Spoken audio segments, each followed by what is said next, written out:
Birthday special খাবার। কোনোদিন খিচুড়ি খাই, একসাথে সব সবজি ডাল মিলে আজ আলাদা আলাদা করেছি। এটা মুগের ডাল সিদ্ধ, এটা পাঁচ তরকারি, এটা মাছ, তারপর এটা চিকেন, তারপরে আছে চাটনি। চাটনি বলতে শুধুই টমেটো সিদ্ধ, পায়েস, আর এই যে স্যালাড, আর একটা ফ্রুট স্যালাড। না, এই হচ্ছে ক্যান্ডির বার্থডে স্পেশাল খাবার। দাঁড়াও দাঁড়াও দাঁড়াও দাঁড়াও দাঁড়াও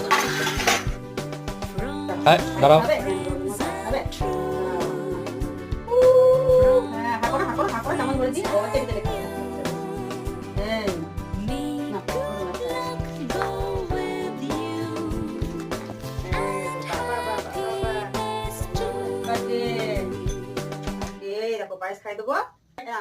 ক্যান্ডি তো খেতে ব্যস্ত। পায়েস খাওয়ানোর পর দুটো ফটো তুলে নিলাম। তো ফটো তোলার সময় কিছুতেই ও অন্যদিকে তাকাচ্ছে না, ওর সামনে খাবার ও ফটো তোলার পোজ দেওয়ার তো সময় নেই।